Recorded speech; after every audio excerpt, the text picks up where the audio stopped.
Hello and welcome to another update video about Cardano. In this video we're going to take a look at the Cardano chart and the Bitcoin chart, and we start with Bitcoin. Bitcoin has obviously not managed to get back to the 67k, and in my opinion it takes a bit longer than you would normally expect such a short-term consolidation in an uptrend. We also dropped below that ascending trend line here, but I did say in previous videos, as long as we can stay basically above these highs here, which we are sort of doing at the moment, finding their support, which is at around 60, it's definitely over 63k, so 62.9k, I think that was the high here.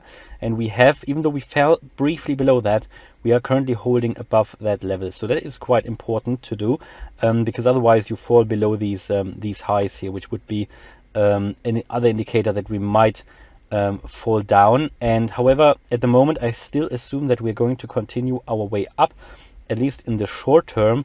I was concerned in previous videos that we are a bit overheated in the market, and yes, we still are.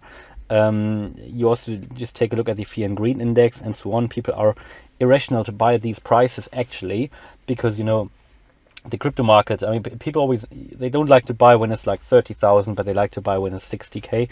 So that is an issue. But anyway, I think, you know, we certainly have the potential to go up higher here. At around 70k, there will be another key decision point, and people are now worried, you know, do we see a correction coming? Is there a short-term correction, or will it take a bit longer? Now, to actually say that it will take a bit longer, what we need to see is actually a basically you would need to see a correction like an like something like in 5 parts here, 1, 2, 3, 4. Yeah, so that will indicate that we are basically on our way down here, that we have 5 elements, and that would then indicate that we're actually in a shorter term downtrend again. At the moment we haven't seen that 5-part wave structure yet to the downside. Basically that would be a turning around of the uptrend into a downtrend, 1, 2, 3, 4, 5 to the downside then. So we haven't seen that yet. So at the moment I assume that we're going to continue to the upside, but as soon as we see that, things could shift easily. And also another level that I am watching here is basically here, this ascending trend line, which was the channel within which we have been trading for a while, and that is currently sitting at, oops, let me just make that go back to the 4-hour chart so I can zoom out a little. There you go, and that is that channel. If we break through that, is that former resistance line, now support line of that ascending channel, that is currently sitting at around 59k. Then we could obviously drop further. You know, we could fall to the 20-day moving average, could fall to the 50 or even the 200-day moving average, which is now at the lower support line of that ascending channel. But at the moment, in the immediate short term, I would expect or at least it looks like we're holding that level. You know, it doesn't matter what I expect because nobody has a crystal ball, but what I can see that we are overheated, which is why I said that I expect a consolidation at some point. Now, is that starting today? Is that starting tomorrow? Or will we not see it before 70k? Again, nobody knows because yeah, nobody has a crystal ball. But I'm pretty certain a consolidation is coming at some point, and what we could see now is a little bit of a sideways move before we continue to go up, which will then allow some of the altcoins to catch up, which is exactly what we are seeing now.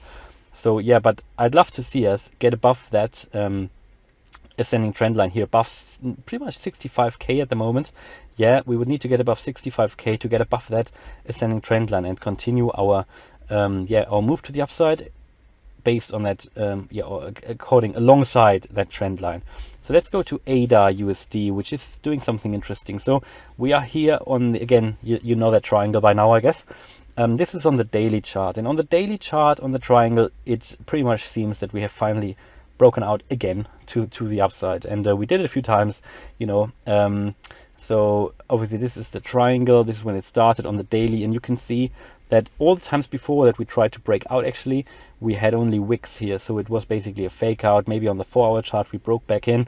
We fell down again yesterday, and today we seem to be on our way up again struggling with that support level, and we're going to take a resistance level here, and we're going to take a look on that on the shorter term time frame. But actually it looks like at the moment that we've broken through that 218 219 resistance level, which is nice, which hopefully will allow us to go here further and continue our way to the upside, because to be honest, we have quite a lot of scope to move to the upside. And we tried already here when we broke to the upside to get above the 50 level on the RSI.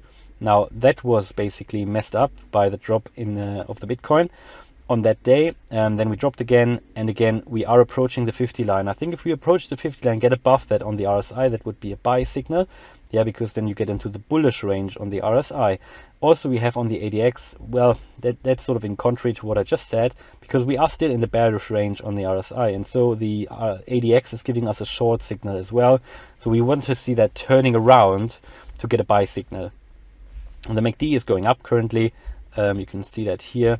However, we haven't crossed the 0 line yet, and these are all the indicators that I refer to here on the daily time frame. Now let me go into the shorter term time frame just to show you in detail what we're currently doing. Here on the 1 hour chart, maybe let's just take a look at the 1 hour, and there you can see that we broke above that line, and it looks a bit like and someone said in the video on his or her triangle, we haven't broken out yet. But that was because, you know, it depends on where you do that triangle. You can do the triangle on the 4 hour chart, and if we go on the 4 hour, you would probably, if you want to look at the candles closing on the 4 hour chart, you would probably have to lift that up a little bit. But I base it on the daily time frame because that is more relevant. Here on the 4 hour, yeah, but even now we might have actually broken out as well. But then you would have had to shift that trend line more and align it with that close here of that wick to the upside, and then we might indeed still be in the triangle. But I base it on the daily, and based on the daily, only on the closed bodies of the candles, then we have broken out. So that is what I assume now, and it looks a bit like that this was also what the price what it did. You know, we broke out here, retested as support, broke out, basically moved away from that support. However, then we dropped back into the triangle when that sort of quick crash happened yesterday. In my view, we have now broken out again, and we are currently above that trend, that horizontal of 218, which we are now retesting as support. So if that test is successful, we could really move away from that triangle. However, again, bit concerned again about the volume. I mean, this is the hourly time frame. Maybe we see it a little bit better on the 4 hour time frame, but the volume is, even though it has increased a bit, it's not massive today. So I would love to see something like what we did here on the 20th, where we had really long green candles on the volume indicator here. So we don't quite see that yet. So there is a risk we drop down again. But overall, it's good that we broke out of the triangle, but overall we're still making lower highs here. So and just objectively, I can't see currently that impulsive move to the upside that I would love to see. This is just no structure of a chart that would tell me in any way that we are gaining momentum here. Yeah, it is purely sideways movement. It's purely a consolidation, and it's waiting for a breakout. And at the moment, I did say previously in previous videos that I would expect and hope the price goes down once more, maybe to 180. And I said, I think we need that to continue our way to the upside, to the $4 and beyond. And that will happen, in my opinion, because the long-term chart looks so bullish, absolutely bullish. But here in the sort of shorter-term time frame, we just need that development of that uptrend. And you can, that is no structure that tells me that. I mean, look at what we did. Look at what we did back here. I mean, here you had, from down here, we had a low point, and then we moved up massively. I mean, in a very short period of time, it just shows the interest was there, the buyers were there. Right, we dropped back down again, but here, there was a huge green candle, and then we just continually moved up. There's nothing to see like that here. I mean, even when we broke out here, that was after the main breakout then, but even here in that sort of move to the upside, we saw a move to the upside. You don't see that at the moment. You just see sideways consolidation. And it's sort of a bit like, you know, after the hard fork here in March, you saw, you know, yeah, we went up as well, but we just saw sideways movement overall. And that took, guys, probably like 3 months, wasn't it? And to be honest, back then people said, look, yeah, Cardano is dead.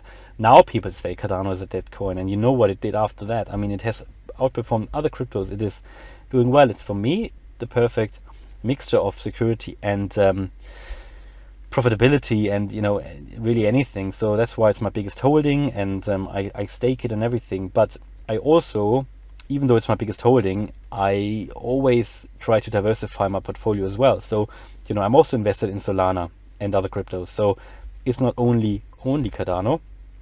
So the diversification is important.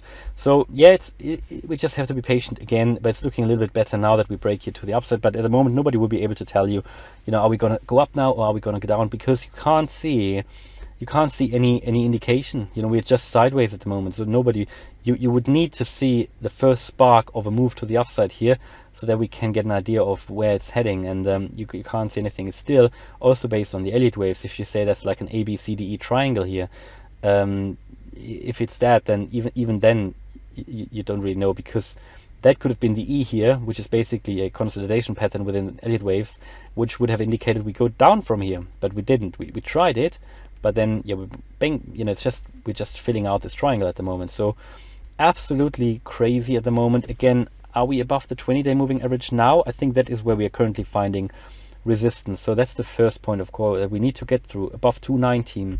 And if we get above 219, I think then we get to that 230, 231, 50-day moving average. And again, they are holding us down at the moment because they provide resistance. So we need to get through them to make sure we get some nice price gains. And maybe it's not time yet. Maybe we just need to be a bit more patient. Again, that's just what the market is like. So at the moment, I can't see a breakout to the upside. At the moment, we can't see it in the chart. Yeah, it's good sign that we finally managed to get out of the triangle again. But now, next challenge, the 20-day moving average. So hope you liked that video. If you did, please smash the like button. And if you want to follow me on this crypto journey, then please subscribe. Thanks a lot for watching. Bye-bye.